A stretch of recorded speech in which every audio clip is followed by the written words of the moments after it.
कक्षा 7 के सभी छात्र छात्राओं का स्वागत है आज इस कक्षा में हम इकाई 12 जिसका नाम है क्षेत्रमिति, अंग्रेजी में इसको कहते हैं मेंसुरेशन। अभ्यास 12 जी के सभी प्रश्नों को आज इस कक्षा में हम हल करेंगे। अभ्यास 12 जी घन और घनाभ से संबंधित प्रश्नों पर आधारित है। तो सबसे पहले इस अभ्यास के प्रश्नों को हल करने से पहले हम समझ लेते हैं घनाकार और घनाभकार आकृति कैसी होती है। पहले हम समझते हैं घनाभ। घनाभ की आकृति कैसे होती है। देखिए, जैसे आपका कमरा, जिस कमरे में आप रहते हैं वह घनाभ की आकृति का होता है। उसमें 4 दीवारें होती हैं, एक छत और एक फर्श होता है। तो 6 सतह से मिलकर जो आकृति बनती है उसको हम कहते हैं घनाभ। तो 6 आयताकार सतह होती है ये, जिनकी देखिए प्रत्येक सतह में लंबाई रहती है और चौड़ाई होती है। अगर आपके कमरे की 4 दीवारें हैं तो चारों दीवारों में देखेंगे एक लंबाई होगी, एक चौड़ाई होगी। तो 4 तो दीवारें, एक छत और एक फर्श, तो 6 सतह होती हैं घनाभ में। प्रत्येक सतह आयत के आकार की होती है। तो 6 आयताकार सतहों से मिलकर जो आकृति बनती है जिसको हम कहते हैं घनाभ। जैसे ये पुस्तक है, देखिए ये पुस्तक भी जो है ये घनाभ के आकार की है। इसमें 6 सतह हैं, एक ऊपरी सतह है, ये आयत के आकार की है, इसकी लंबाई है, इसकी कुछ चौड़ाई है। एक नीचे निचली वाली सतह, ये भी आयत के आकार की है। 4 सतह ये वाली हैं, 1 2 3 और 4, ये साइडों वाली जो दीवारें हैं इसकी। तो 4 सतह ये हो गई, एक ऊपर वाली सतह, एक नीचे वाली सतह। तो 6 सतह और सभी सतह आयत के आकार की हैं। तो 6 आयताकार सतह से मिलकर जो आकृति बनती है उसको हम कहते हैं घनाभ की आकृति का नाम हम रखते हैं घनाभ। घनाभ की कुछ लंबाई होती है, घनाभ में कुछ चौड़ाई होती है और इसकी कुछ ऊंचाई भी होती है। तो एक आकृति हम बना लेते हैं। देखिए घनाभ कैसे बनाएंगे। तो घनाभ को आपको पेपर पर घनाभ इस प्रकार बनाना है। पहले एक आयत बनाएंगे, एक आयत इसके बीच में बना देंगे। अब शीर्षों को मिला देंगे, ये मिला दिया, इन शीर्षों को हम मिला देते। तो ये जो आकृति बनी है ये एक घनाभ की आकृति है। इसकी कुछ लंबाई है, लंबाई को हम एल से प्रदर्शित करते हैं। लंबाई को स्मॉल एल से प्रदर्शित करेंगे और इसकी चौड़ाई को स्मॉल बी से प्रदर्शित करेंगे। और इस घनाभ की जो ऊंचाई होती है उसको हम एच से प्रदर्शित करते हैं। तो प्रश्न में घनाभ से संबंधित जो प्रश्न आएंगे वो आपको घनाभ का पृष्ठीय क्षेत्रफल या संपूर्ण पृष्ठीय क्षेत्रफल ज्ञात करने के लिए प्रश्न आएंगे। तो अब पहले हम समझते हैं घनाभ का पृष्ठीय क्षेत्रफल कैसे ज्ञात करते हैं। तो घनाभ के 2 प्रकार के क्षेत्रफल होते हैं। एक होता है पार्श्व पृष्ठीय क्षेत्रफल और एक होता है कुल पृष्ठीय क्षेत्रफल या संपूर्ण पृष्ठीय क्षेत्रफल। पार्श्व पृष्ठीय क्षेत्रफल में हम केवल घनाभ की 4 दीवारों का क्षेत्रफल निकालते हैं। जैसे घनाभ में 6 सतह होती हैं, तो 6 सतहों में 4 सतह तो दीवारों की होती हैं, एक सतह छत वाली और एक सतह होती है फर्श की। जैसे आपका कमरा है, तो कमरे में अगर आपको 4 दीवारों का क्षेत्रफल पता करना हो तब आपको ज्ञात करना होगा घनाभ का पार्श्व पृष्ठीय क्षेत्रफल। अगर आपको कमरे की सभी सतह का क्षेत्रफल निकालना है, 4 दीवारों का भी, फर्श का भी और ऊपर वाली छत का भी, तो 6 सतह का जब हम क्षेत्रफल निकालते हैं तो उसको बोलते हैं संपूर्ण पृष्ठीय क्षेत्रफल। तो अगर आपको पार्श्व पृष्ठीय क्षेत्रफल निकालना है, यहां पर हम लिखते हैं घनाभ का पार्श्व पृष्ठीय क्षेत्रफल, पार्श्व पृष्ठीय क्षेत्रफल, पृष्ठीय क्षेत्रफल सही से लिखते हैं, पृष्ठीय क्षेत्रफल। तो पार्श्व पृष्ठीय क्षेत्रफल निकालने का जो सूत्र है, 2 कोष्टक में लंबाई प्लस चौड़ाई और कोष्टक के बाद गुणा ऊंचाई। तो पार्श्व पृष्ठीय क्षेत्रफल का मतलब होता है चारों दीवारों का क्षेत्रफल, चारों दीवारों का क्षेत्रफल का क्षेत्रफल अगर आपको ज्ञात करना है तब आप ज्ञात करेंगे घनाभ का पार्श्व पृष्ठीय क्षेत्रफल। अगर आपको घनाभ की सभी सतह का क्षेत्रफल पता करना है, घनाभ की सभी सतह का मतलब है संपूर्ण पृष्ठीय क्षेत्रफल अगर आपको ज्ञात करना है, संपूर्ण पृष्ठीय क्षेत्रफल, तो संपूर्ण पृष्ठीय क्षेत्रफल ज्ञात करने का सूत्र होता है 2 कोष्टक में लंबाई गुणा चौड़ाई जमा चौड़ाई गुणा ऊंचाई, चौड़ाई की गुणा ऊंचाई से करेंगे फिर प्लस का चिन्ह, फिर ऊंचाई की गुणा घनाभ की लंबाई से और फिर कोष्टक बंद। तो पहले लंबाई गुणा चौड़ाई, फिर चौड़ाई गुणा ऊंचाई, फिर ऊंचाई गुणा लंबाई, फिर सबको जोड़ लेंगे और गुणा कर देंगे 2 से, तो आपको घनाभ का संपूर्ण पृष्ठीय क्षेत्रफल मिल जाएगा। अब दूसरी आकृति है घन। अब घन भी एक प्रकार का घनाभ ही है, और घनाभ में लंबाई चौड़ाई ऊंचाई ये अलग अलग होती हैं। तो घन जो रहता है, घन में लंबाई चौड़ाई ऊंचाई तीनों होती हैं बराबर। एक ऐसी आकृति जिसकी लंबाई चौड़ाई ऊंचाई तीनों बराबर हो उसको हम घन बोलते हैं। और घन में भी जैसे घनाभ में 6 सतह होती हैं, तो घन जैसे घनाभ में 6 सतह होती हैं वैसे ही घन में भी 6 सतह होती हैं, और प्रत्येक सतह का जो क्षेत्रफल होता है उसमें बराबर होता है। देखिए घन की आकृति अगर हम बना दें तो एक वर्ग बनाएंगे और एक दूसरा वर्ग उसी भुजा का, उसी माप का। तो ये जो आकृति है ये घन की आकृति है, ये घन की आकृति है। तो घन की लंबाई चौड़ाई ऊंचाई तीनों इसमें होती हैं बराबर। लंबाई चौड़ाई ऊंचाई घन में होती हैं बराबर, तो इसलिए हम इसकी भुजा मानते हैं। अगर घन की भुजा ए है तो इसकी चौड़ाई भी, इसकी लंबाई भी ए, चौड़ाई भी ए, और इसकी ऊंचाई भी ए। इसकी ऊंचाई भी ए और इसकी चौड़ाई भी ए। तो ये हो जाएगा घन। घन में लंबाई चौड़ाई ऊंचाई तीनों मापे होती हैं बराबर। इसका क्षेत्रफल, इसका अगर संपूर्ण पृष्ठीय क्षेत्रफल निकालना है, एक घन का भी संपूर्ण पृष्ठीय क्षेत्रफल होता है और पार्श्व पृष्ठीय क्षेत्रफल होता है। पार्श्व पृष्ठीय क्षेत्रफल का मतलब है इसकी केवल 4 दीवारों का क्षेत्रफल। तो अगर घन का पार्श्व पृष्ठीय क्षेत्रफल ज्ञात करना है, पृष्ठीय क्षेत्रफल, तो उसका सूत्र होता है 4 a⁴ ए का मतलब होता है घन की भुजा की माप। अगर आपको घन का संपूर्ण पृष्ठीय क्षेत्रफल निकालना है, संपूर्ण पृष्ठीय क्षेत्रफल, संपूर्ण पृष्ठीय क्षेत्रफल का मतलब है सभी सतह का क्षेत्रफल अगर ज्ञात करना है तो उसका सूत्र है 6 a⁴ ए का मतलब यहां होगा भुजा की माप। ठीक है, तो इस अभ्यास के प्रश्नों को हल करने के लिए इन 4 सूत्रों का प्रयोग हम आज इस अभ्यास के प्रश्नों को हल करने में करेंगे। तो घनाभ का अगर पार्श्व पृष्ठीय क्षेत्रफल निकालना है, मतलब 4 दीवारों का क्षेत्रफल निकालना है, तो ये सूत्र लगाएंगे। अगर सभी सतह 6 सतहों का क्षेत्रफल निकालना है, संपूर्ण पृष्ठीय क्षेत्रफल, तब हम इस सूत्र का प्रयोग करेंगे। अगर घन का पार्श्व पृष्ठीय क्षेत्रफल मतलब 4 दीवारों का क्षेत्रफल निकालना है तो 4a², और अगर संपूर्ण पृष्ठीय क्षेत्रफल निकालना है तो सूत्र है 6 a⁴ तो अब इस अभ्यास के पहले प्रश्न पर चलते हैं। प्रश्न संख्या 1 है, निम्नांकित सारणी में घनाभ की लंबाई चौड़ाई ऊंचाई दी गई है, प्रत्येक घनाभ का संपूर्ण पृष्ठ ज्ञात कीजिए। संपूर्ण पृष्ठ का मतलब है संपूर्ण पृष्ठीय क्षेत्रफल।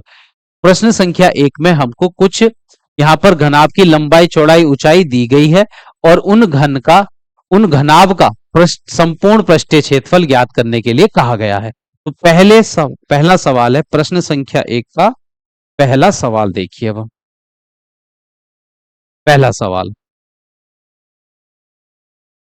पहले सवाल में लंबाई हमको दी गई है 5 सेंटीमीटर, चौड़ाई यहां पर हमको दी गई है 4 सेंटीमीटर और ऊंचाई दी गई है 3 सेंटीमीटर। अब इसका हमको संपूर्ण पृष्ठ निकालना है। संपूर्ण पृष्ठ का मतलब है संपूर्ण पृष्ठीय क्षेत्रफल, संपूर्ण पृष्ठीय या संपूर्ण पृष्ठ लिख दीजिए केवल।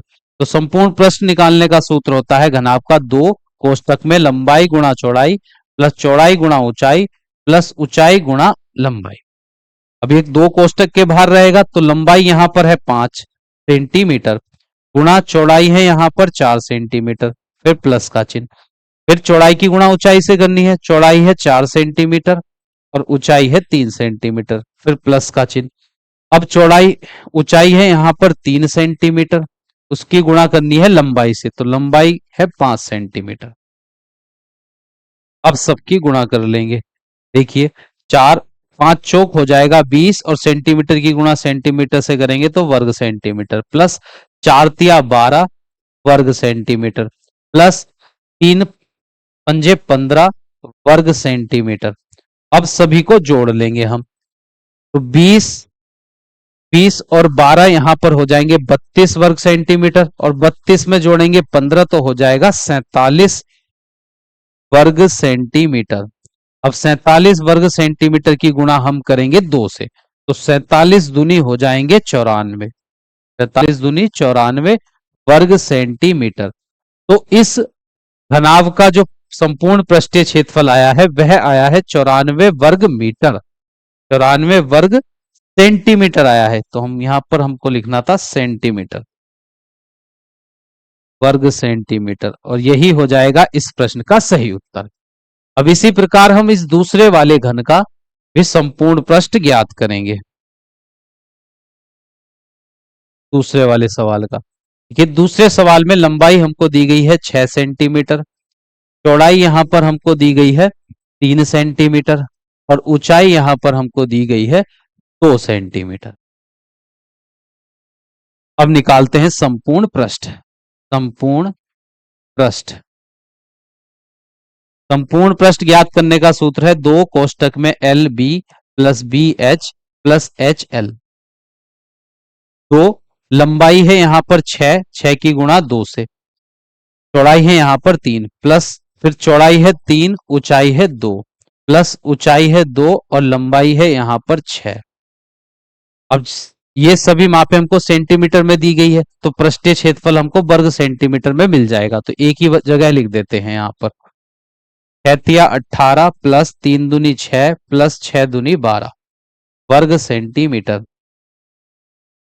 तो 18, 12 6 18, और 18 में 18 जोड़ेंगे तो हो जाएगा 36 वर्ग सेंटीमीटर।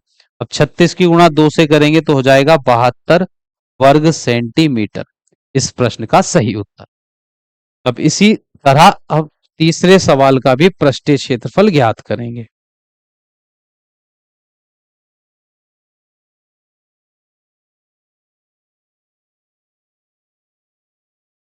तीसरे सवाल में हमको यहां पर दिया गया है, लंबाई दी गई है 10 सेंटीमीटर, लंबाई है 10 सेंटीमीटर, चौड़ाई दी गई है 8 सेंटीमीटर, और ऊंचाई यहां पर हमको दी गई है 5 सेंटीमीटर। अब हमको ज्ञात करना है संपूर्ण पृष्ठ। संपूर्ण पृष्ठ, संपूर्ण पृष्ठ ज्ञात करने का सूत्र है 2 कोष्टक में L B plus B H plus H L. कोष्टक के बाहर 2 है, लंबाई दी गई है 10 गुणा चौड़ाई है 8, प्लस चौड़ाई यहां पर है 8 गुणा ऊंचाई दी गई है 5, प्लस ऊंचाई है यहां पर 5 सेंटीमीटर गुणा लंबाई है 10। कोष्टक के बाहर ये सभी मापे सेंटीमीटर में है, तो पृष्ठीय क्षेत्रफल मिलेगा वर्ग सेंटीमीटर में। अब 2 8 ढाई हो जाएंगे 80, प्लस 8 पंजे 40 प्लस 5 ढाई 50 बाहर वर्ग सेंटीमीटर। अब ये दो सबको जोड़ लेंगे, 80 और 40 120, 120 में 50 जोड़ेंगे तो 170 वर्ग सेंटीमीटर। 170 की गुणा 2 से करेंगे तो 0, 2 सत्ते 14 का 4 हासिल लगा 1, 2 एकन 2 और 1 3, तो ये हो जाएगा 340 वर्ग सेंटीमीटर इस घनाभ का संपूर्ण पृष्ठ। अब सवाल नंबर 4 देखिए, सवाल नंबर 4, सवाल नंबर 4 में हमको लंबाई दी गई है 4 सेंटीमीटर, चौड़ाई यहां पर दी गई है 1.7 सेंटीमीटर, और ऊंचाई यहां पर दी गई है 2.3 सेंटीमीटर। हमको निकालना है संपूर्ण पृष्ठ, तो संपूर्ण पृष्ठ निकालने का सूत्र लिख लेते हैं। संपूर्ण पृष्ठ 2 कोष्टक में लंबाई गुणा चौड़ाई प्लस चौड़ाई गुणा ऊंचाई प्लस ऊंचाई गुणा लंबाई। अब 2 कोष्टक में लंबाई हमको प्रश्न में दी गई है 4, 4 की गुणा चौड़ाई से करेंगे, चौड़ाई है यहां पर 1.7, फिर प्लस चौड़ाई दी गई है 1.7 गुणा ऊंचाई है 2.3, फिर प्लस ऊंचाई यहां पर 2.3 गुणा लंबाई है 4, कोष्टक बंद। अब ये सभी मापे सेंटीमीटर में है, तो जो पृष्ठीय क्षेत्रफल निकलेगा वो वर्ग सेंटीमीटर में आएगा। अब करते हैं इनकी गुणा। 4 की गुणा 17, 17 चौका 68 होते हैं, दशमलव पीछे से एक अंक के बाद प्लस का चिन्ह। अब इनकी गुणा करेंगे, 17 तिया 51 का 1, हासिल लगे 5, 17 दूनी 34 और 5 हो जाएंगे 39। दशमलव देखिए, यहाँ भी पीछे से एक अंक के बाद दशमलव, इसमें भी पीछे से एक अंक के बाद दशमलव, तो गुणनफल में पीछे से 2 अंक के बाद दशमलव आ जाएगा, 1 और 1 2 प्लस। अब 23 की गुणा 4 से करेंगे, 3 चौक 12 का 2, हासिल लगा 1, 4 4 तिया 12 का 2, हासिल लगा 1, 4 दूनी 8 और 1 9, दशमलव एक अंक के बाद बाहर है वर्ग सेंटीमीटर। अब इन सबको जोड़ लेते हैं, जोड़िए देखिए, 6.8, यह है 3.91, फिर है 9.2, दशमलव के बाद सभी में दो दो अंक बना लेते हैं जीरो लगाकर, 1 8 2 10 9 19 का 9, हासिल लगा 1। अब यहाँ पर 6 3 9 और 1 हासिल 10 और 9 हो गए 19, तो ये आ गया है 19.91 वर्ग सेंटीमीटर। अब 2 से गुणा कर लेंगे, तो 2 एकन 2, 2 नम 18 का 8, हासिल लगा 1, 2 नम 18 1 हासिल 19, हासिल लगा 1, 2 एकन 2 और 1 हासिल था तो 3, दशमलव पीछे से 2 अंक के बाद वर्ग सेंटीमीटर। तो इस घनाभ का संपूर्ण पृष्ठ आ गया है 39.82 वर्ग सेंटीमीटर। अब हम चलते हैं अगले प्रश्न पर, सवाल नंबर 5 पर, प्रश्न संख्या 1 के सवाल नंबर 5। सवाल नंबर 5 में हमको लंबाई दी गई है 5 सही 1/2 सेंटीमीटर, इसको सही कर कर लिखेंगे। तो 5 की गुणा, देखिए 2 की गुणा 5 से, 2 पंजे 10 और एक अंश वाली संख्या जोड़ लेंगे, 10 और 1 11/2 सेंटीमीटर। फिर चौड़ाई हमको दी गई है 4 सेंटीमीटर और ऊंचाई दी गई है 10 सही 1/2 सेंटीमीटर। इसको जब विषम भिन्न में हम लिखेंगे तो 2 की गुणा 10 से 20 और 1 जोड़ लेंगे तो 21/2 सेंटीमीटर। तो लंबाई चौड़ाई ऊंचाई हमको दी गई है, हमको ज्ञात करना है संपूर्ण पृष्ठ, संपूर्ण पृष्ठ। और संपूर्ण पृष्ठ ज्ञात करने का सूत्र है 2 कोष्ठक में लंबाई गुणा चौड़ाई प्लस चौड़ाई गुणा ऊंचाई प्लस ऊंचाई गुणा लंबाई। ये 2, एल का मान यहां पर दिया गया है 11/2, गुणा करनी है बी से, बी का मान है 4 प्लस बी का मान 4 गुणा ऊंचाई है यहां पर 21/2, फिर प्लस का चिन्ह है, ऊंचाई है 21/2 गुणा और यहां पर लंबाई है 11/2। कोष्ठक के बाहर ये सभी मापे सेंटीमीटर में है, तो यहां पर आएगा वर्ग सेंटीमीटर में पृष्ठ, 2 बाहर रहेगा। देखिए 2 से 4 कट जाएगा 2 बार, तो 11 दूनी हो जाएगा 22 प्लस इस 2 से 4 कट गया 2 बार, तो 21 दूनी हो जाएंगे 42 प्लस फिर यहां देखिए बटे में तो 2 दूनी हो जाएगा 4, 21 की गुणा 11 से करेंगे, 11 कन 11 का 1, हासिल लगा यहां पर 1, 11 दूनी 22 और 1 हो गया 23, कोष्टक बंद और बाहर सेंटीमीटर का वर्ग। अब इन सबको जोड़ लेते हैं, देखिए 2, अब इन सबको जब हम जोड़ेंगे या इन को जोड़ लेते हैं तो 42 और 22 ये हो जाएंगे 64, 64 42 22 64 और प्लस 231/4। अब इस 64 के हर में तो कुछ नहीं है, तो यहां पर हम या इसको इस प्रकार हल कर लेते हैं, देखिए 2 की गुणा अंदर करा देंगे, इस प्रश्न को यहीं पर हल करते हैं इधर की साइड में। देखिए 2 की गुणा 64 से, 2 की गुणा 64 से प्लस का चिन्ह, फिर 2 की गुणा करेंगे 231/4 से, तो 2 गुणा 231/4। देखिए 2 की गुणा 64 से करने पर 128 हो जाएगा प्लस 2 से ये 4 कट जाएगा 2 बार, तो ये मिला 231/2, अब बराबर का चिन्ह। अब ये 228.2 से अगर 231 को भाग करें, 2 एकन 2, फिर 2 एकन 2, 1 बच गया 11 हो गया, ये 2 पंजे 10, फिर 1 बचा, दशमलव लगाएंगे तो 0 बढ़ जाएगा 10 हो जाएगा, 2 पंजे 10, तो 128 में जोड़ेंगे 115.5, दशमलव 5 तो ऐसे ही रहेगा, 8 5 13 का 3, हासिल लगा 1, 2 और 1 3 और 1 हासिल था 4, 1 और 1 हो गए 2, तो ये आया है 243.5 वर्ग सेंटीमीटर इस घनाभ का संपूर्ण पृष्ठ। अब इसी तरह अगले प्रश्न को हल करते हैं, सवाल नंबर 6 को।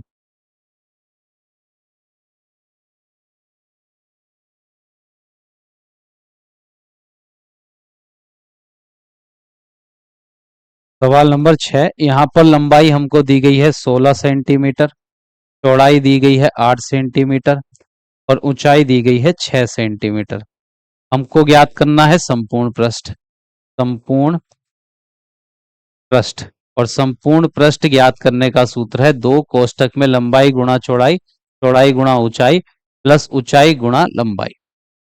ये 2 बाहर रहेगा। लंबाई दी गई है 16, चौड़ाई है 8 प्लस 8 गुणा 6 प्लस ऊंचाई है 6 और गुणा लंबाई है 16। बाहर सभी मापे सेंटीमीटर में है तो क्षेत्रफल मिलेगा वर्ग सेंटीमीटर में। तो 16 अट्ठे 128 प्लस 8 छंग 48 प्लस 16 छंग हो जाएंगे 16 छंग 96 और ये वर्ग सेंटीमीटर। अब इन सबको जोड़ लेते हैं। तो अब सबको जोड़ते हैं। 8 8 16 और 6 हो जाए। 8 8 16, 6 22 का 2 हासिल लगे 2, 9 2 11, 11 और 4 15, 15 और 2 जोड़ेंगे तो हो जाएंगे 17, 17 का 7 हासिल लगा 1 और 1 और 1 2 हो जाएंगे। तो 272 वर्ग सेंटीमीटर। फिर 2 से गुणा करेंगे, 2 दूनी 4, 2 सत्ते 14 हासिल 1, 2 दूनी 4 1 5, 544 वर्ग सेंटीमीटर आ गया है इस घनाभ का संपूर्ण पृष्ठीय क्षेत्रफल। तो प्रश्न संख्या 1 हो चुकी है कंप्लीट। अब हम चलते हैं अगले प्रश्न पर। प्रश्न संख्या 2 देखिए, यहां पर कहा गया है नीचे दी गई भुजा की नाप वाले घन का संपूर्ण पृष्ठ ज्ञात कीजिए। यहां पर हमको घन की भुजा की माप दी गई है, घन की भुजा की माप दी गई है, उसका संपूर्ण पृष्ठ ज्ञात करना है।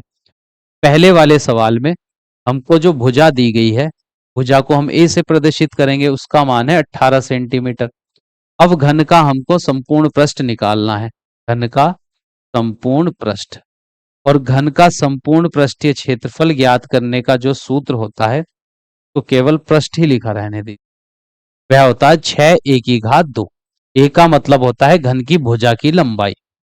तो 6, भुजा है यहां पर 18 सेंटीमीटर का वर्ग। अब 18 का वर्ग कर लेंगे, 18 का वर्ग कितना हो जाएगा 324 और सेंटीमीटर का वर्ग वर्ग सेंटीमीटर। अब 6 से गुणा कर देंगे, 6 चौक 24 का 4 हासिल लगे 2, 6 दूनी 12 और 2 हो गए 14 हासिल लगा 1, 6 18 और 1 19। तो ये आ गया है 1944 वर्ग सेंटीमीटर इस घन का संपूर्ण पृष्ठ। अब अगला सवाल देखिए, सवाल नंबर 2। इसमें जो भुजा दी गई है घन की, उसकी माप है 8.8 सेंटीमीटर। अब हमको ज्ञात करना है इसका संपूर्ण पृष्ठ। तो लिखते हैं संपूर्ण पृष्ठ, और संपूर्ण पृष्ठ ज्ञात करने का सूत्र है 6 a की घात 2। ए का मतलब है घन की भुजा की लंबाई। तो 6, घन की भुजा की लंबाई है 8.8 सेंटीमीटर। अब उसका वर्ग करना है। अब देखिए 8.8 का जब वर्ग करेंगे तो पहले हम 88 की गुणा 88 से करनी है हमको। 8 अट्ठे 64 का 4 हासिल लगे 6, 8 अट्ठे 64 और 6 हो गए 70 गुणा। फिर 8 से गुणा करेंगे तो यही आएगा 704। तो 4 4 7 7 और दशमलव पीछे से, यहां पर एक अंक के बाद दशमलव था पीछे से, तो गुणनफल में पीछे से 2 अंक के बाद दशमलव आ जाएगा। तो 6 कोष्टक में 77.44 वर्ग सेंटीमीटर आ गया है। अब उसकी गुणा 6 से करनी है। तो 6 चौक 24 का 4 हासिल लगे 2, 6 चौक 24 और 2 26 हासिल लगे 2, 6 सत्ते 42, 2 44 का 4 हासिल लगे 4, 6 सत्ते 42 और 4 हो जाएंगे 46, दशमलव पीछे से 2 अंक के बाद, और ये वर्ग सेंटीमीटर। तो इस घन का संपूर्ण पृष्ठीय क्षेत्रफल हमको मिला है 464.64 वर्ग सेंटीमीटर। अब इसी प्रकार हम तीसरा सवाल हल करेंगे। तीसरे सवाल में जो घन की भुजा दी गई है, उसकी माप है 1.2 सेंटीमीटर। अब इसका संपूर्ण पृष्ठ हमको निकालना है, संपूर्ण पृष्ठ। और संपूर्ण पृष्ठ ज्ञात करने का सूत्र है 6 a की घात 2। है। ए का मतलब है घन की भुजा की लंबाई, वह है 1.2 सेंटीमीटर। अब उसका वर्ग, तो 6। दशमलव को अगर हटा दें कुछ देर के लिए तो 12 लिखा हुआ है, 12 का वर्ग होता है 144 और सेंटीमीटर का वर्ग हो जाएगा वर्ग सेंटीमीटर। दशमलव पीछे से 2 अंक के बाद, क्योंकि 1.2 की गुणा 1.2 से करनी है, तो गुणनफल में पीछे से 2 अंक के बाद दशमलव आएगा। 6 चौक 24 का 4, हासिल लगे 2, 6 चौक 24, 2 26, हासिल लगे 2, 6 एकन 6 और 2 8, दशमलव पीछे से 2 अंक के बाद, ये वर्ग सेंटीमीटर। इस घन का जो संपूर्ण पृष्ठ है वह हमको मिला है 8.64 वर्ग सेंटीमीटर। अब देखिए अगला सवाल, सवाल नंबर 4। इसमें जो घन की भुजा दी गई है उसकी माप है 110 सेंटीमीटर। अब हमको संपूर्ण पृष्ठ ज्ञात करना है, संपूर्ण पृष्ठ। तो संपूर्ण पृष्ठ ज्ञात करने का सूत्र है 6a की घात 2 बराबर, अब 6a के स्थान पर हम रखेंगे 110 सेंटीमीटर का वर्ग। तो 110 का वर्ग हमको करना है, तो अगर देखिए 110 का वर्ग करेंगे तो 11 का वर्ग होता है 121 और 2 जीरो और आ जाएंगे। जब 110 का वर्ग करेंगे तो आ जाएगा 12,100। अब वर्ग सेंटीमीटर, अब गुणा 6 से कर लेते हैं, 2 जीरो, 6 एकन 6, 6 दूनी 12, हासिल 1, 6 एकन 6 और 1 7, ये वर्ग सेंटीमीटर। तो इस घन का संपूर्ण पृष्ठ हमको मिल गया है 72,600 वर्ग सेंटीमीटर। तो प्रश्न संख्या 2 के सभी सवाल हमने कंप्लीट कर लिए हैं। अब हम चलते हैं अगले प्रश्न पर।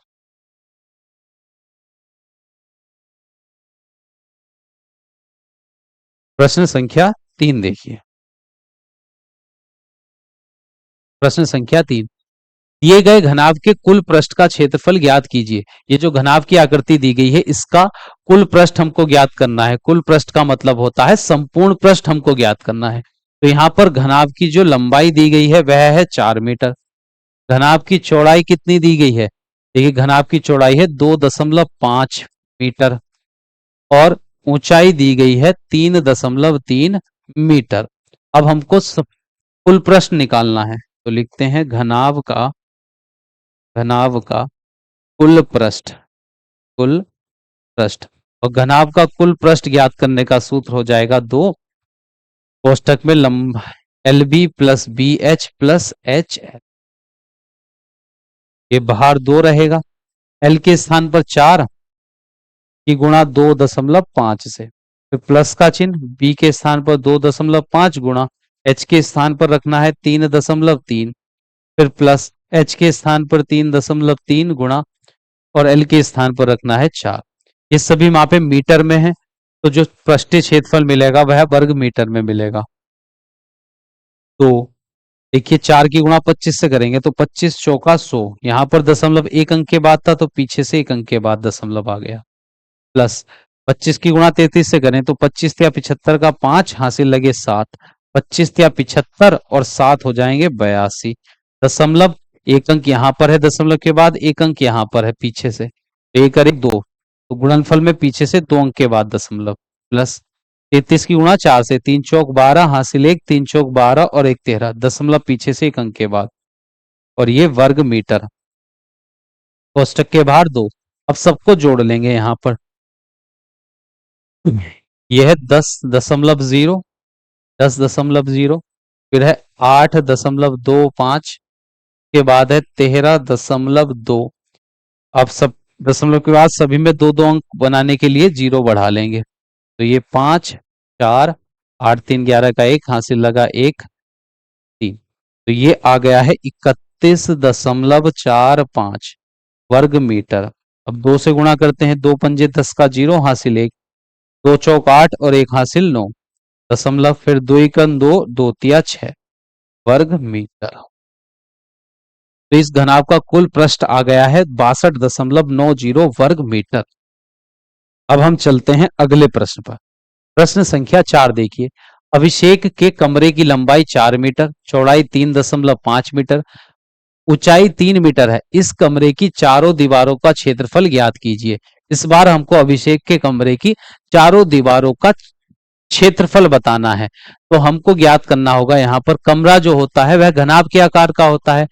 तो जब हमको चारों दीवारों का क्षेत्रफल निकालना है, मतलब चार सतह का क्षेत्रफल निकालना है, तब हम निकालेंगे कमरे का पार्श्व पृष्ठीय क्षेत्रफल। तो यहाँ पर कमरे की लंबाई दी गई है 4 मीटर, चौड़ाई दी गई है 3.5 मीटर और ऊंचाई दी गई है 3 मीटर। अब हमको कमरे की चारों दीवारों का क्षेत्रफल निकालना है, तो सूत्र लगाएंगे पार्श्व पृष्ठीय क्षेत्रफल का। कमरे की चारों दीवारों का क्षेत्रफल, चारों दीवारों का क्षेत्रफल, और वह होता है 2 कोष्टक में लंबाई प्लस चौड़ाई कोष्टक के बाद गुणा ऊंचाई। तो 2, कमरे की लंबाई है 4 मीटर, यहाँ पर चौड़ाई है 3.5 मीटर कोष्टक बंद, फिर गुणा ऊंचाई है यहाँ पर 3 मीटर। तो 4 मीटर में 3.5 मीटर जोड़ेंगे तो ये हो जाएगा 7.5 मीटर और गुणा 3 मीटर। अब सबकी गुणा कर देंगे, ये 7.5 की गुणा 2 से करेंगे तो 7.5 का दुगुना हो जाएगा 15 मीटर गुणा 3 मीटर। अब 15 तिया होंगे 45, मीटर की गुणा मीटर से करेंगे तो 45 वर्ग मीटर आ गया है कमरे का पार्श्व पृष्ठीय क्षेत्रफल, यानी कमरे की चारों दीवारों का क्षेत्रफल है 45 वर्ग मीटर। अब चलते हैं अगले प्रश्न पर। प्रश्न संख्या 5। एक घनाकार बक्से की एक भुजा की लंबाई हमको दी गई है। बक्सा के कैसे आकार का है? घन के आकार का है। तो घन की भुजा हमको दी गई है, भुजा की लंबाई है 1 मीटर 30 सेंटीमीटर। तो इसको हम इस प्रकार लिखेंगे, देखिए 1 मीटर 30 सेंटीमीटर है। अगर इसको केवल सेंटीमीटर में लिखना हो तो 1 मीटर में 100 सेंटीमीटर होते हैं, 100 और 30 130 सेंटीमीटर ऐसे लिख सकते हैं। अगर मीटर में लिखना है इसको तो हम लिख सकते हैं 1.30 मीटर। ठीक है, इस प्रकार भी लिख सकते हैं हम इसको। तो घन की जो बक्सा घन के आकार का है और घन की भुजा की लंबाई है 1 मीटर 30 सेंटीमीटर, तो उसको हम लिख सकते हैं 130 सेंटीमीटर लिखा जा सकता है, या 1.30 मीटर लिख सकते हैं। ये सेंटीमीटर में है माप, ये मीटर में है, तो हम माप को मीटर में ही रहने देते हैं। अब बक्से का संपूर्ण प्रश्न निकालना है, तो बक्से का संपूर्ण पृष्ठ। तो जब हम बक्से का संपूर्ण पृष्ठ ज्ञात करेंगे, संपूर्ण पृष्ठ का मतलब देखिए बक्सा घन के आकार का है, तो जब बक्से का संपूर्ण पृष्ठ निकालना है, बक्सा घन के आकार का है, तो घन का संपूर्ण पृष्ठ निकालने का सूत्र होता है 6a⁴। ए का मतलब होता है घन की भुजा की लंबाई, तो 6 घन की भुजा की लंबाई है 1.30 मीटर। अब उसका वर्ग करेंगे। अब यहाँ पर दशमलव कुछ देर के लिए भूल जाइए, तो और जीरो भी भूल जाइए, 13 लिखा हुआ है, 13 का वर्ग होता है 169। अब एक जीरो था, जब उसका वर्ग करेंगे तो 2 जीरो हो जाएंगे। दशमलव देखिए, यहाँ पर हमको एक वर्ग करने का मतलब है 1.30 की गुणा 1.30 से ही करनी है। तो यहाँ पर दशमलव पीछे से दो दो अंक के बाद तो 4 अंक हो गए, तो गुणनफल में पीछे से 4 अंक के बाद दशमलव आएगा, तो 2 2 4 यहाँ पर आएगा दशमलव, और ये मीटर का वर्ग।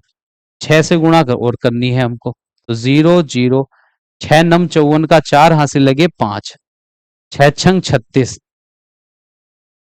अब देखिए 6 नम 54 का 4 हासिल लगे 5, 6 छंग 36 और 5 हो जाएंगे 41 का 1 हासिल लगे 4, 6 एकन 6 और 4 हो जाएंगे 10। दशमलव पीछे से 4 अंक के बाद 2 और 2 4, ये वर्ग मीटर। तो अब इसको हम इस प्रकार लिख सकते हैं 10.14 वर्ग मीटर। ये जीरो छोड़ देंगे जो दशमलव के बाद लास्ट में। तो इस बक्से का जो संपूर्ण पृष्ठ है वह हमको मिला है 10.14 वर्ग मीटर है। अब देखिए अगला सवाल, प्रश्न संख्या 6। प्रश्न संख्या 6 है, रहीम के कमरे की लंबाई 3.5 मीटर, चौड़ाई 3 मीटर, ऊंचाई है 3 मीटर। इसकी चारों दीवारों पर 15 रुपए प्रति वर्ग मीटर की दर से सफेदी कराने का व्यय ज्ञात कीजिए। रहीम के कमरे की लंबाई चौड़ाई ऊंचाई तीनों दी गई हैं। अब रहीम को अपने कमरे की चारों दीवारों पर सफेदी करानी है, केवल चारों दीवारों पर सफेदी करानी है, और सफेदी कराने का जो खर्च है वह 15 रुपए प्रति वर्ग मीटर है। तो सफेदी कराने का कुल खर्चा हमको बताना है, कितना आएगा उस कमरे की चारों दीवारों पर। तो पहले हम वह जगह ज्ञात करेंगे जिस पर हमको सफेदी करानी है, और सफेदी करानी है कमरे की 4 दीवारों पर। तो पहले हम 4 दीवारों का क्षेत्रफल ज्ञात करेंगे। तो लिखते हैं चारों दीवारों का क्षेत्रफल, चारों दीवारों का क्षेत्रफल। तो चारों दीवारों का क्षेत्रफल ज्ञात करने का सूत्र हो जाएगा 2 कोष्ठक में लंबाई प्लस चौड़ाई और गुणा ऊंचाई। अब दो, लंबाई यहां पर दी गई है 3.5 मीटर, चौड़ाई दी गई है 3 मीटर, गुणा ऊंचाई दी गई है 3 मीटर। तो ये दो 3.5 में 3 जोड़ेंगे तो 6.5 मीटर हो जाएगा, गुणा 3 मीटर। अब देखिए 6.5 मीटर का दुगुना करना है हमको, 2 से गुणा करें तो ये हो जाएगा 13.0 मीटर। 65 दूनी 130 दशमलव पीछे से 1 अंक के बाद गुणा 3 मीटर। अब ये 13 लिखा हुआ है, 13 की गुणा 3 से करेंगे तो 13 तिया 39 मीटर की गुणा मीटर से करेंगे तो वर्ग मीटर। तो ये कमरे की चारों दीवारों का क्षेत्रफल मिल गया है, वह जगह हमको मिल गई है जिस पर सफेदी करानी है। और सफेदी कराने का खर्च है प्रति वर्ग मीटर की, 1 वर्ग मीटर का खर्च आता है 15 रुपए। 39 वर्ग मीटर का खर्च हमको बताना है, तो लिखेंगे सफेदी कराने का कुल खर्च, सफेदी कराने का कुल खर्च, कुल खर्च। अब हम सफेदी कराने का कुल खर्च निकालेंगे। 1 वर्ग मीटर पर सफेदी कराने का खर्च है 15 रुपए, तो 39 वर्ग मीटर पर सफेदी कराने का खर्च हो जाएगा 39 गुणा 15। 15 नम्मा 135, 135 का 5 हासिल लग गए 13, 15 था 45 और 45 में हम जोड़ेंगे 13 तो हो जाएगा 58। तो कितने रुपए लगेंगे? 585 रुपए लगेंगे उस कमरे की चारों दीवारों पर सफेदी कराने का जो खर्च है वह है 585 रुपए। देखिए 15 नम्मा 135 का 5 हासिल लगे 13, 15 त्या 45 और 13 जोड़ेंगे तो हो जाएगा 58। तो 585 रुपए लगेंगे उस कमरे की चारों दीवारों पर सफेदी कराने का खर्च जो आएगा वह 585 है। अब देखिए अगला सवाल, प्रश्न संख्या 7। एक घनाकार डिब्बे की जो भुजा है वह 10 सेंटीमीटर है। एक अन्य घनाभ के आकार के डिब्बे की लंबाई चौड़ाई ऊंचाई क्रम से दी गई है। इस डिब्बे का पार्श्व पृष्ठीय क्षेत्रफल अधिक होगा, ये हमको बताना है। दो प्रकार के डिब्बे हैं, एक घनाकार है और एक घनाभकार है। एक घनाभ के आकार का है, दो डिब्बे हैं, एक घन के आकार का है, एक घनाभ के आकार का है। घन की जो भुजा है वह 10 सेंटीमीटर है और घनाभ की जो लंबाई है वह प्रश्न में दी गई है 12.5 सेंटीमीटर, चौड़ाई दी गई है 10 सेंटीमीटर और ऊंचाई दी गई है 8 सेंटीमीटर। अब हमको यह बताना है कि कौन से डिब्बे का पार्श्व पृष्ठीय क्षेत्रफल अधिक होगा। इस घनाकार डिब्बे का पार्श्व पृष्ठीय क्षेत्रफल अधिक है या घनाभ वाले डिब्बे का पार्श्व पृष्ठीय क्षेत्रफल अधिक है? तो पहले हम घन का पार्श्व पृष्ठीय क्षेत्रफल निकालते हैं। पार्श्व पृष्ठीय क्षेत्रफल, तो पार्श्व पृष्ठीय क्षेत्रफल होता है घन का 4 a की घात 2, 4 a की घात 2। ए का मतलब है घन की भुजा, घन की भुजा है 10 सेंटीमीटर, तो ये 4 10 सेंटीमीटर का वर्ग करेंगे तो 100 वर्ग सेंटीमीटर आ गया। 100 की गुणा 4 से करेंगे तो 400 वर्ग सेंटीमीटर आ गया। तो घनाकार डिब्बे का जो पार्श्व पृष्ठीय है, पार्श्व पृष्ठीय क्षेत्रफल जो है, यहाँ क्षेत्रफल हो लिखी, क्षेत्रफल है 400 वर्ग सेंटीमीटर। अब हम घनाभ का पार्श्व पृष्ठीय क्षेत्रफल ज्ञात करेंगे। घनाभ का पार्श्व पृष्ठीय क्षेत्रफल, और घनाभ का पार्श्व पृष्ठीय क्षेत्रफल ज्ञात करने का सूत्र है 2 कोष्ठक में लंबाई प्लस चौड़ाई गुणा ऊंचाई। तो यहां पर लंबाई दी गई है 12.5 सेंटीमीटर प्लस चौड़ाई दी गई है 10 सेंटीमीटर और गुणा ऊंचाई है यहां पर 8 सेंटीमीटर।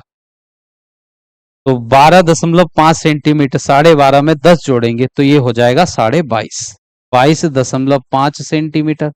अब गुणा करेंगे 8 सेंटीमीटर से। देखिए 2 की गुणा इससे कर देते हैं, दशमलव को कुछ देर के लिए छोड़ दीजिए तो 225 है, 225 की गुणा करने का मतलब है 2 से दुगुना करना, ये हो जाएगा 450 और दशमलव पीछे से 1 अंक के बाद सेंटीमीटर गुणा 8 सेंटीमीटर।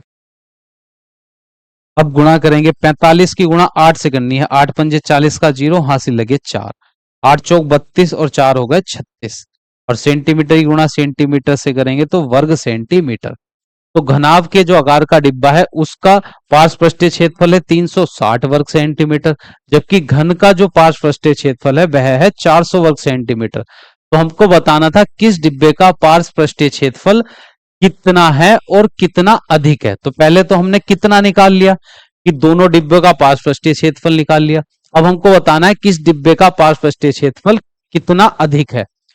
तो अधिक है घन, घन वाला जो डिब्बा है, घन के आकार का जो डिब्बा है उसका पार्श्व पृष्ठीय क्षेत्रफल अधिक है घनाभ से। कितना ज्यादा है ये 400 है, वो 360 है, तो ये इससे 40 ज्यादा है। तो लिखेंगे घनाकार, घनाकार डिब्बे का, घनाकार डिब्बे का पार्श्व, पार्श्व पृष्ठीय क्षेत्रफल, क्षेत्रफल 40 वर्ग सेंटीमीटर अधिक है, सेंटीमीटर अधिक है। ये हो चुका है प्रश्न कंप्लीट। अब हम चलते हैं अगले प्रश्न पर। प्रश्न संख्या 8 देखिए। प्रदीप स्वीट स्टॉल को मिठाई पैक करने के लिए गत्ते के घनाभ के आकार के 200 डिब्बे बनवाने हैं, जिनकी लंबाई 25 सेंटीमीटर, 20 सेंटीमीटर, ऊंचाई 5 सेंटीमीटर है।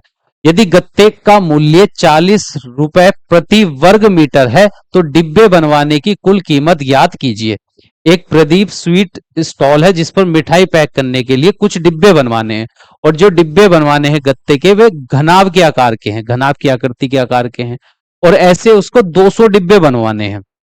अब हमको 200 डिब्बे बनवाने का कुल खर्च ज्ञात करना है, जबकि बताया गया है कि एक जो गत्ते का जो मूल्य है प्रति वर्ग मीटर 40 रुपए है, कि एक वर्ग मीटर जो गत्ता आता है वह 40 रुपए का आता है। तो 200 डिब्बे बनवाने में कुल कितना खर्च आएगा ये हमको बताना है। तो पहले हम 200 डिब्बों का पृष्ठीय क्षेत्रफल ज्ञात करेंगे कि कितना गत्ता लगेगा 200 डिब्बों को बनवाने में। एक डिब्बे की लंबाई है 25 सेंटीमीटर, दूसरे डिब्बे की अच्छा चौड़ाई है उसकी 20 सेंटीमीटर, ऊंचाई है उसकी 5 सेंटीमीटर। अब हम निकालते हैं एक डिब्बे का संपूर्ण पृष्ठ, लिखते हैं एक डिब्बे का संपूर्ण पृष्ठ। देखिए एक डिब्बे को बनाने में जो गत्ता लगेगा वह उसके संपूर्ण पृष्ठ के बराबर होगा। एक डिब्बे का संपूर्ण पृष्ठीय क्षेत्रफल, तो उसका सूत्र हो जाएगा 2 कोष्ठक में लंबाई गुणा चौड़ाई प्लस चौड़ाई गुणा ऊंचाई प्लस ऊंचाई गुणा लंबाई। बाहर 2 है, एल का मान 25, बी का मान 20, प्लस बी के स्थान पर 20 और एच के स्थान पर 5 प्लस एच के स्थान पर 5 गुणा लंबाई है यहाँ पर 25। सभी मापे सेंटीमीटर में, तो क्षेत्रफल वर्ग सेंटीमीटर में मिलेगा। बाहर 2 है, 25 दूनी 50 और एक जीरो और था यहाँ पर, 20 पंजे हो जाएगा 100 प्लस 25 पंजे 125, ये वर्ग सेंटीमीटर। अब सबको हम जोड़ लेंगे, 500, 600 और 725, सभी को जोड़ने पर आया 725 वर्ग सेंटीमीटर। अब 2 से गुणा कर लेंगे, तो 5, देखिए 2 पंजे 10, हासिल 1, 2 दूनी 4, 1 5, 2 सत्ते 14, तो 1450 वर्ग सेंटीमीटर गत्ता लगता है एक डिब्बे को बनाने में। अब लिखेंगे 200 डिब्बों, 200 डिब्बे या डिब्बों का संपूर्ण पृष्ठ, संपूर्ण पृष्ठीय क्षेत्रफल, संपूर्ण पृष्ठीय क्षेत्रफल। तो 200 की गुणा कर देंगे हम एक डिब्बे के संपूर्ण पृष्ठीय क्षेत्रफल से, क्योंकि सभी डिब्बे एक ही आकृति के हैं, एक ही जैसे हैं। अब गुणा करते हैं, देखिए 2 और 1, 3 जीरो तो ऐसे ही लगा देंगे, और 145 दूनी बताइए कितने होंगे, 145 दूनी हो जाएंगे 290, 290 वर्ग सेंटीमीटर। तो ये आ गया है 200 डिब्बों का संपूर्ण पृष्ठीय क्षेत्रफल, मतलब गत्ते की वह मात्रा जो इन 200 डिब्बों को बनाने में लगेगी। और ये जो क्षेत्रफल आया है ये वर्ग सेंटीमीटर में है, इसको अगर वर्ग मीटर में बदलना है हमको, तो 290 और 3 जीरो, तो इसको भाग करनी होगी 10,000 से। तो जब वर्ग सेंटीमीटर वाली माप को 10,000 से भाग करते हैं तो वर्ग मीटर में बदल जाएगा ये। तो देखिए 4 जीरो यहां पर है, 4 जीरो यहां पर है, तो 1 से 29 को भाग करने पर 29 वर्ग मीटर आ गया है ये। कि एक देखिए 200 डिब्बों को बनाने में जो गत्ता लगेगा उसकी मात्रा है 29 वर्ग मीटर, और 1 वर्ग मीटर गत्ते का जो मूल्य है वह 40 रुपए है, और 200 डिब्बों को बनाने में गत्ता लगेगा 29 वर्ग मीटर। तो अब हम पता कर लेंगे कुल खर्च कितना आएगा। तो लिखते हैं कुल खर्च, 1 वर्ग मीटर 40 रुपए का गत्ता आता है, 29 वर्ग मीटर गत्ते की का जो मूल्य होगा वह हो जाएगा 29 × 40। तो 0 9 चौक 4 9 36 का 6 हासिल लगे 3, 4 दूनी 8 और 3 11। तो 200 डिब्बों को बनवाने में कितने रुपए का खर्च आएगा? 1160 रुपए का। और यही हो जाएगा इस प्रश्न का सही उत्तर। यह प्रश्न कंप्लीट हो चुका है और इसी प्रश्न के साथ यह अभ्यास भी कंप्लीट हो चुकी है। जिन छात्र छात्राओं को यह क्लास अच्छे से समझ में आई हो तो वह अपने सभी साथियों के साथ इस क्लास का लिंक अभी अवश्य शेयर करें। मिलते हैं नेक्स्ट क्लास में नई अभ्यास के प्रश्नों के साथ।